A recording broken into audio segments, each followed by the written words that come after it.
आज हम लोग देखेंगे नंबर सिस्टम। नंबर सिस्टम का मतलब ये हिंदी में देखेंगे, हिंदी में होता है संख्या पद्धति। नंबर सिस्टम को हम हिंदी में बोलते हैं संख्या पद्धति। संख्या पद्धति में सबसे पहले हम ये देखेंगे प्राकृतिक संख्या। प्राकृतिक संख्या को इंग्लिश में बोलते हैं नेचुरल नंबर।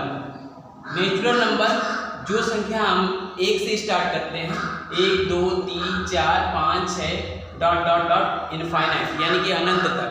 इसका मतलब ये हुआ जो भी काउंटिंग नंबर है, काउंटिंग नंबर हम 1 से स्टार्ट करते हैं और इनफाइनाइट तक जाते हैं तो उसको हम बोलेंगे नेचुरल नंबर यानी कि प्राकृतिक संख्या।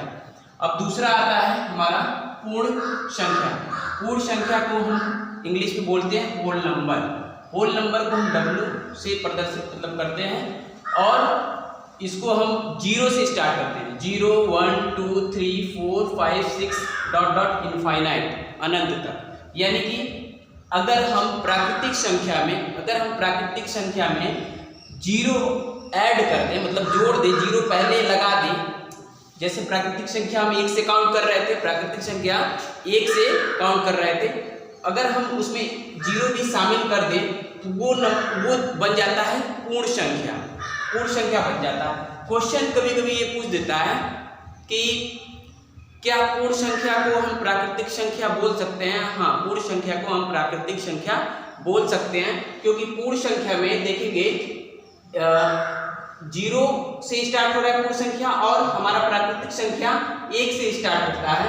तो इसको इन टोटल को हम प्राकृतिक संख्या बोल सकते हैं, इन टोटल को हम नेचुरल नंबर बोल सकते हैं। ठीक है, तो यानी कि नेचुरल नंबर और जीरो और नेचुरल नंबर को मिला के ही हम क्या बोल रहे हैं? पूर्ण संख्या बोल रहे हैं, होल नंबर बोल रहे हैं। तीसरा देखेंगे पूर्णांक संख्या, इंटीजर नंबर। इंटीजर नंबर यानी कि जो पूर्णांक होता है 2 तरीके के होता है, एक पॉजिटिव इंटीजर होता है और एक नेगेटिव इंटीजर होता है। पॉजिटिव इंटीजर धनात्मक पूर्ण संख्या और एक नेगेटिव इंटीजर मतलब ऋणात्मक पूर्ण संख्या। तो ऋणात्मक वाले में, धनात्मक वाले में ये जो चीजें हैं 0 1 2 3 4 5 6 डॉट डॉट अनंत तक देख लेंगे। फिर ये नेगेटिव वाला, ये नेगेटिव इंटीजर है, ये पॉजिटिव इंटीजर बोल देंगे। तीसरा देखते हैं परिमेय संख्या। परिमेय संख्या को इंग्लिश में बोलते हैं रेशनल नंबर। जिन संख्याओं को P/Q के रूप में व्यक्त किया जा सके उन्हें परिमेय संख्या कहते हैं।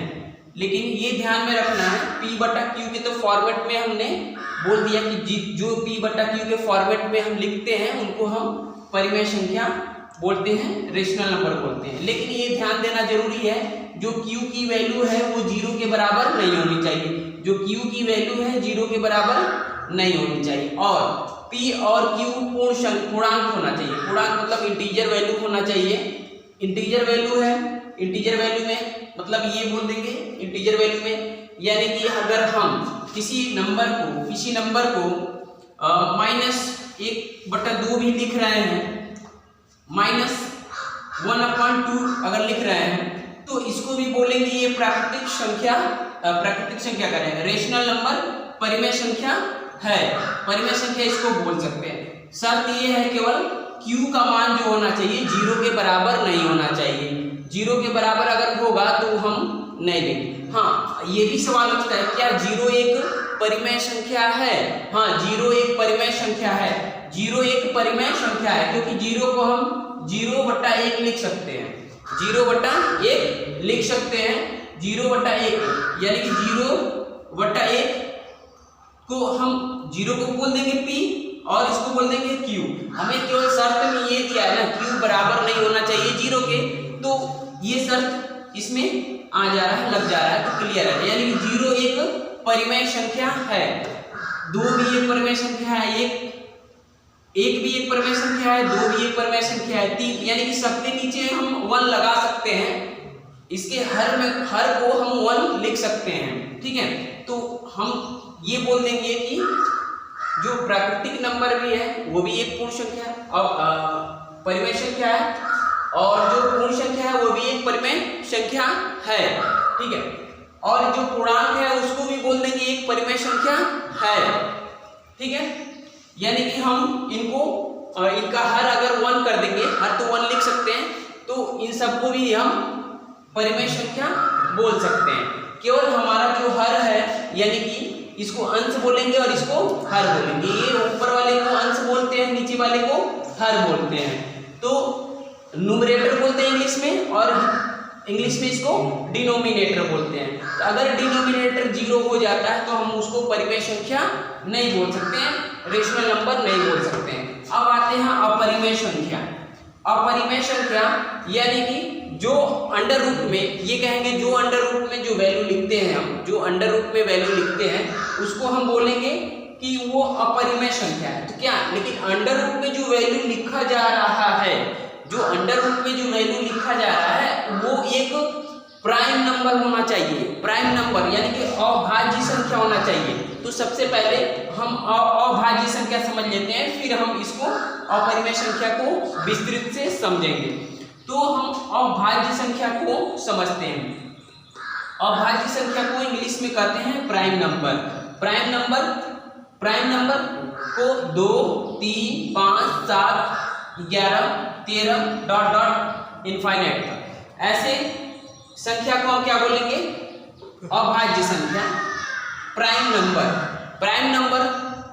नंबर अभाज्य संख्या का मतलब ये हुआ जिसका गुणनखंड या तो एक हो और वो संख्या स्वयं हो। जैसे 2 को हम कितना तोड़ें, 2 को हम 2 गुणे 1 लिख सकते हैं, यानी कि वो संख्या स्वयं और संख्या 1, यानी कि इसके 2 ही फैक्टर हो रहे हैं। यानी कि जिन संख्याओं के 2 फैक्टर हो रहे हैं, सिर्फ 2 फैक्टर हो रहे हैं, एक तो संख्या स्वयं रह रहा है और दूसरा 1 रह रहा है, तो इसको हम बोल देंगे अपरिमेय संख्या। ये भी अपरिमेय संख्या बोलेंगे, अभाज्य संख्या। अपरिमेय संख्या हम अभी समझाते हैं। अभाज्य संख्या, इसको हम क्या बोल देंगे? अभाज्य संख्या, यानी कि 2 एक अभाज्य संख्या है। तो अभाज्य संख्या, ये क्वेश्चन कभी कभी उठता है कि सबसे छोटी अभाज्य संख्या क्या है? तो सबसे छोटी अभाज्य संख्या 2 है, ठीक है। एक ना ही भाज्य संख्या है ना ही अभाज्य संख्या है, ठीक है, दोनों में हम नहीं रखते हैं, ठीक है, ये चीज याद रखना है। अब आते हैं हम अपरिमेय संख्या। तो इस तरीके से हमने देखा कि जो अंडर रूट में वैल्यू ले रहे हैं, हम एक अभाज्य संख्या को ले रहे हैं, ठीक है, वो एक अभाज्य संख्या हो रहा है, उसी को हम बोल रहे हैं अपरिमेय संख्या। हाँ, एक पाई भी याद रखेंगे। पाई को हम क्या बोलेंगे? पाई हमारा ये जो पाई है उसको भी अपरिमेय संख्या में रखते हैं। अपरिमेय संख्या मतलब इरेशनल नंबर्स में हम पाई को रखते हैं। पाई एक इरेशनल नंबर है। हाँ, एक चीज और रखेंगे, अपरिमेय संख्या जो है, अपरिमेय संख्या ना ही वो नॉन रिकरिंग होती हैं और नॉन रिकरिंग होती हैं और नॉन टर्मिनेटिंग होती है। नॉन रिकरिंग का मतलब होता है, रिकरिंग का मतलब ये बोलेंगे नॉन रिपीटिंग, वो संख्याएं रिपीट भी नहीं होती हैं और वो टर्मिनेटिंग भी नहीं होती हैं, मतलब पूरा कटता नहीं है, यानी कि वो सीरीज बढ़ता जाता है और रिपीट भी नहीं होगा। जैसे कि हम देख लें, कोई भी संख्या हम लिख देंगे 0.0 2 0 0 1 5 7 6 5 ऐसे लिख दे, 7 6 कुछ भी लिख दे, 8, ये संख्या बढ़ता जाएगा बट ये रिपीट नहीं होगा। ये संख्या बढ़ता जाएगा, ऐसे कुछ कोई ना कोई वैल्यू आता जाएगा, लेकिन वो रिपीट नहीं होगा। तो उसको हम किस में रखेंगे? अपरिमेय संख्या में रखेंगे। अब दूसरा भाज्य संख्या देखते हैं। भाज्य संख्या कंपोजिट नंबर। कंपोजिट नंबर्स वो नंबर जिनके जो गुणनखंड है वो 2 से अधिक हो। 2 से अधिक होने का मतलब है, यहाँ देख लेते हैं, 2 से अधिक होने का मतलब ये है, जैसे 4 है, 4 का हम फैक्टर करेंगे तो 2 गुणे 1 लिख सकते हैं। तो देखिए 1 2 3, ये 2 से अधिक है। और भाज्य संख्या कंपोजिट नंबर, तो इसको हम बोलेंगे कौन सा नंबर है? 4 क्या है? एक कंपोजिट नंबर है। 4 क्या है? एक भाज्य संख्या है। तो ये 4 को हम बोल देंगे ये भाज्य संख्या है।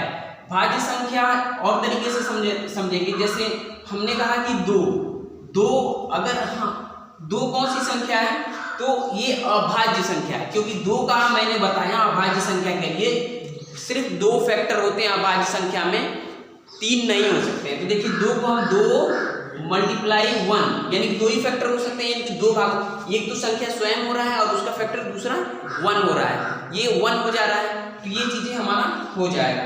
तो हमेशा देखेंगे भाज्य संख्या में, जैसे मैंने 6 लिया है, अब 6 को क्या लिख सकते हैं, 2 मल्टीप्लाई 3 लिख सकते हैं और मल्टीप्लाई 1 भी लिख सकते हैं। तो ये इनके 3 फैक्टर हुए, 2, 3 और 1, तो ये कहेंगे कि ये क्या है, भाज्य संख्या है। इसी तरीके से हम आगे भी वीडियो लाते रहेंगे बेसिक मैथ के लिए। आप बेसिक मैथ देखने के लिए हमारे चैनल्स को सब्सक्राइब करिए ताकि नोटिफिकेशन आप पर पहुंच सके। Thank you. Okay bye.